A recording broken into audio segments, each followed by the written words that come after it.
Welcome to video 7. It's one of a number of short videos looking at COVID-19 mathematics, and this is entitled Bayes' Theorem, Sex, and COVID-19 Conspiracy Theories. You might think the use of the word sex in red and large font is just a gratuitous attempt to get you to come to this page. You'd be partially correct, but not totally, because here is Thomas Bayes, here is Matt Hancock, and here is a conspiracy theorist. Now, the previous video was called Lies, Damn Lies and COVID-19 Conspiracy Theories, and in it, towards the end, I used Bayes' theorem. And I just want to look at this in a little more detail because there's a particular paradox that could arise if you don't interpret things correctly. So let's go into the background for those who haven't seen video 6 very quickly. So who is Pierce Corbin? Well, he's a leading UK conspiracy theorist. He's been right down the rabbit hole, and he found a sinister new world order planning our destruction, with Bill Gates at the head injecting us with microchips so he can control us. But what does Pierce actually believe in? Well, he's a climate change denier. He believes Trump really won the election. He believes that Bill Gates created the SARS-CoV-2 virus. He believes that he's been injecting us with microchips, that 5G destroys the DNA and propagates COVID-19. The pandemic is a sinister plot for world depopulation. And the BBC is the voice of fake news, and we should shut down the BBC. Sounds familiar. Now, I want to look at one particular Pierce Corbin conspiracy theory. On the 28th of June, he was standing outside the headquarters of Public Health England in London. Here he is carrying his placard, and it says 60% of COVID deaths are of people who are double vaccinated. A few days earlier, Matt Hancock, who's the Secretary of State for Health and Social Care, was caught consulting his advisor, Gina Coladangelo. And Pierce said that this scandal was used to cover up the fact that 60% of COVID deaths are of double vaccination. Ooh, there's a lot to take in there, but let's have a look at the facts. Now, Mr. Corbin claimed that the fact that 60% of deaths are of people who are double vaccinated showed that vaccines do not work and they're part of a new world order conspiracy to kill people and depopulate the earth. We went through the maths in the last video and showed that this is complete nonsense. But Mr. Corbin doesn't care whether his facts or analysis are true enough. He realizes that if you tell a lie big enough and keep repeating it, people will eventually come to believe it. And unfortunately, some of them do. So it turns out that 60% claim of people who died were double vaccinated is approximately correct. In fact, it was 44%. And you can find more information down here on this particular reference. Now, if we take the 21 million people over 55 who are double vaccinated and 47 million people under 55 who are not double vaccinated at the time that this claim was made, and you look at the deaths, get say roughly 20 people dying a day. 9 of those people came from the double vaccinated set, and that's 45% of the total number of deaths, 20. And 11 came from those who were not vaccinated, and that's 55% of the total. So how do you get those figures? Well, this is mostly elderly people. Many have comorbidities, and they're protected by the vaccine. But there's a high probability of death in the rare occasions when the vaccine fails, and that's where you get the 9 from. Now, if you look at these people here, they're much younger, and in fact, they've got very, very little chance of dying if they get infected. They've probably got more chance of being infected because they're not vaccinated, and probably they're taking more risks than the elderly. And so that's where you get the 11. And so, in fact, the fact that there's almost equal numbers of people who died who were vaccinated and who were not vaccinated is completely and utterly consistent. So a better graphic is actually the lives that are saved by vaccination. So if we take those 21 million people over 55 or double vaxxed, we remember there was 9 deaths. Now, if they weren't double vaxxed, you might get approximately 1,000 deaths. So a large number of lives saved by vaccination. And if you still haven't got it, what if 100% of the UK population were double vaccinated? In that particular case, if you had 15 deaths a day, then you could have a headline which said 100% of COVID deaths are double vaccinated. This shows that vaccines do not work. Not true, Mr. Corbin. Of course, as Mark Twain famously said, there are 3 kinds of lies: lies, damn lies, and statistics. So I'd say something else to Mr. Twain. I would quote Richard Dawkins. He said, "It has become almost a cliche to remark that nobody boasts of ignorance of literature, but it is socially acceptable to boast ignorance of science and proudly claim incompetence in mathematics." So I'll just say this. Don't blame statistics if you don't understand how to interpret them. please learn how to interpret them properly, and then we can reply to conspiracy theorists. Okay, so what was the problem with Bayes' theorem that I used in video 6? So there's Bayes' theorem, and to remind yourself what it actually means, let's have a quick look. So it says the probability of event A given event B equals the probability of event B given event A times the probability of A divided by the probability of B. And one of the big problems with Bayes' theorem is that people often confuse probability of A given B with probability of B given A. And there's so many paradoxes that you can derive based on this particular misunderstanding. So you might want to leave now if you're not interested in the maths, and thanks for coming along. Go and have a cup of tea perhaps, or you could read the newspaper, or just put your fingers in your ears and don't listen to what else I've got to say. So what is the problem? So the problem is that I put this equation in the last video, and Mr. Corbin did say 60% of COVID deaths are double vaxxed. In fact, it's roughly 44%. So that's the probability B, that you are double vaccinated, given A, that you die from COVID-19. And we had roughly 50% of the population at that time was double vaccinated. Now, if you multiply through, you get 0.88 PA. And so that says the probability that you die from COVID, given that you're double vaccinated, is equal to 0.88 times the probability that you die from COVID. Now, you might interpret that as meaning, so vaccination only reduces probability of an unvaccinated death by 12%. Okay, so what actually happens if we go ahead and we vaccinate everyone? So what we have now is, we have the probability that you're vaccinated is equal to 1. And the probability that you are double vaccinated if you die will also be equal to 1 because everybody's vaccinated. And then you get probability of A given B, the probability that you die from COVID-19 given that you're double vaccinated is just the probability that you die from COVID-19. Well, does that mean vaccination has no effect? So what does probability of A mean in our COVID example? So the mistake would be that if you were to watch the video and think this, which is the probability that you die from COVID-19 equals the probability that you die from COVID-19 given that you're unvaccinated, that would be incorrect. You shouldn't think that. So what is the true meaning of P of A? So let's have a look. Let X% of the population be vaccinated. So the probability that you're vaccinated is X over 100 because X goes between 0 and 100. And the probability of dying from COVID if you're vaccinated, let's consider this to be a constant, and we'll call it P sub V.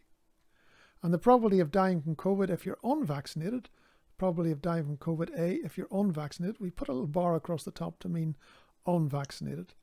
And it'll be P sub V with a bar across the top. And of course, that probability will be higher than the probability of dying if you're vaccinated. And by the law of total probability, you end up getting this expression here. So there's the expression for P of A. And what does it mean? Well, P of A is as expected. It's the average probability of death from COVID across all vaccinated and unvaccinated populations. And it's dependent on X. So the probability of A does not mean the probability of dying if you're unvaccinated. It means the probability if you pick someone from the population at random, what's the probability that they will die?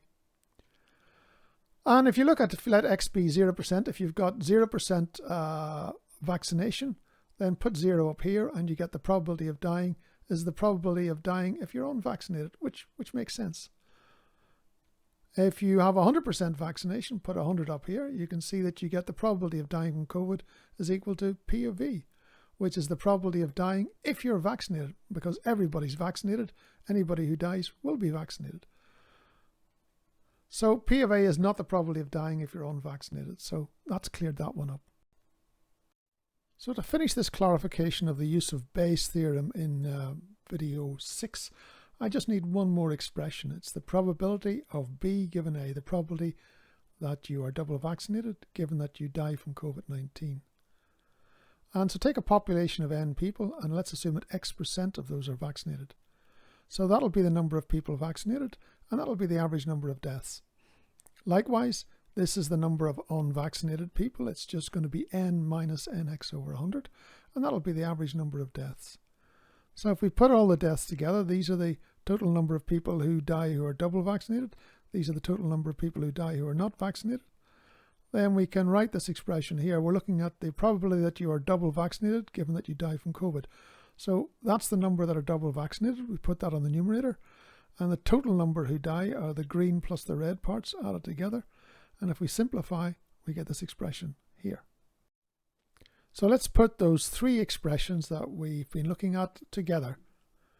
So we have the probability that you die from COVID.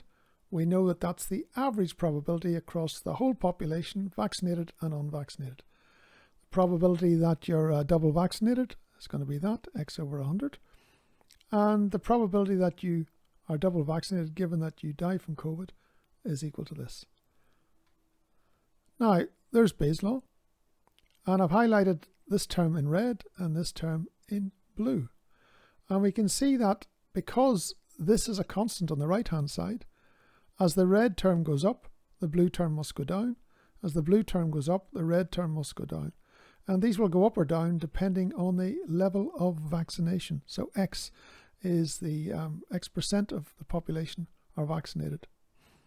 So we're talking about double vaccination here, of course. So as we increase X from 0 to 100%, then the term B will decrease and the term A will increase. So the term B will decrease as we go from 0 to 100, because as we go from 0 vaccination up to 100% vaccination, the probability that you die from COVID will obviously go down. And so that means that the term A must go up. Now, it's not obvious by looking at this that A will go up, but we know that as this goes down, we can see that this must go up. So let's take an example. So I'm going to take really, really unrealistic probabilities of death. This is the probability of dying if you're vaccinated, and this is the probability of dying if you're unvaccinated. I've taken these just to illustrate the principle because it's easier to use simple values.